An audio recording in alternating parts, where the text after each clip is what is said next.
Hey guys, I wanted to walk y'all through the structure of the of any website that is built via HTML and CSS, JavaScript when you have that stack.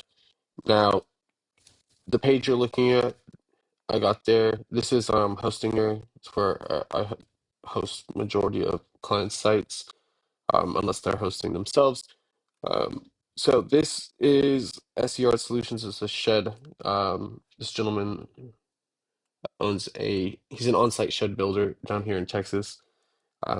Once I go into the file manager, that's where we see this page. And so you can actually just disregard this. This is automatic. That's put in every uh, folder by Hostinger themselves. If you click into the public HTML folder, this at this point, all of this can be publicly accessed for the most part. But to make things simple, let's just say everything can be publicly accessed here. Your index.html is going to be your homepage. Now, there's a couple different ways you can structure a website via HTML, CSS, JavaScript. This is just one of them, and this is the way I personally structure my websites.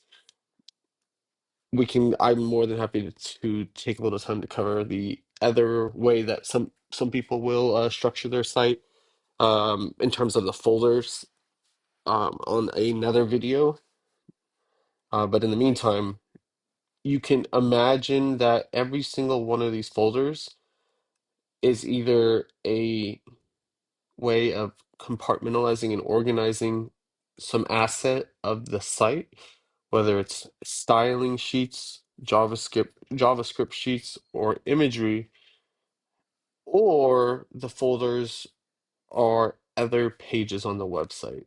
So image really this this is not the probably the best site I should have shown you, but and I'll tell you why in a second. So who we are, thank you, terms and conditions, ignore the extra terms folder, the site prep customization guide, policy, all of this is other pages.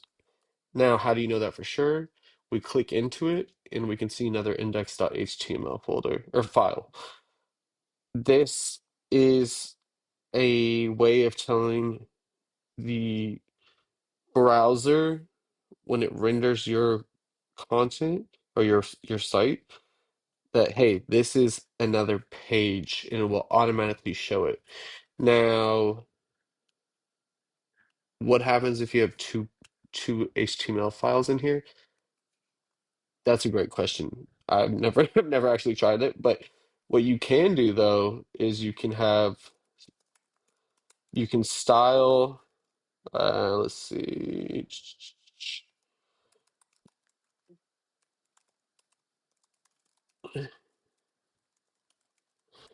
You can create a style sheet in here, and unless you go into here and yeah, if I could type today. Where's my current styling sheet? Well, so as of right now, where is it? Where is it? Oh, here we go, right here. So this line of code is currently telling, and let me do this.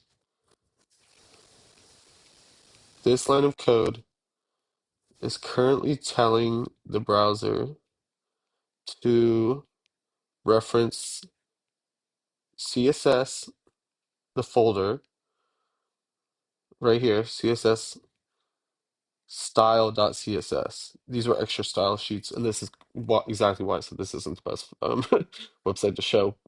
Nevertheless, I think that hopefully they get the point across. And then so let me double back to this other style sheet I just made. If I want to reference that, I just do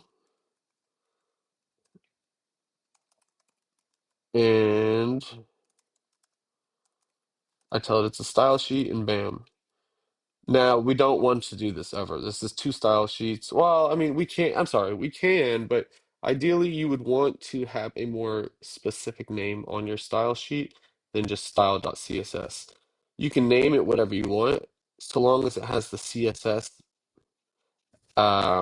ending. I can't think of the term, not prefix, but the what is it?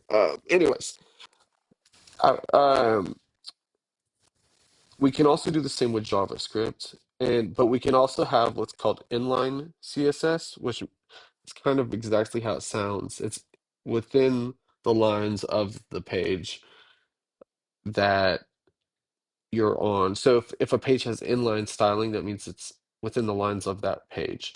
So this is inline styling, and this is CSS too. You want to stay away from inline styling, ideally, because you start to open yourself up for, well, it's not that you automatically open yourself up vulnerability wise, but it's just it slows your page down. It and there's some tricks you can do um when you have when you have a style sheet separate from the page. You can pre-render some of the styling, which means the browser loads it in advance, and so that it doesn't slow your page down. I'm gonna discard these changes. So that's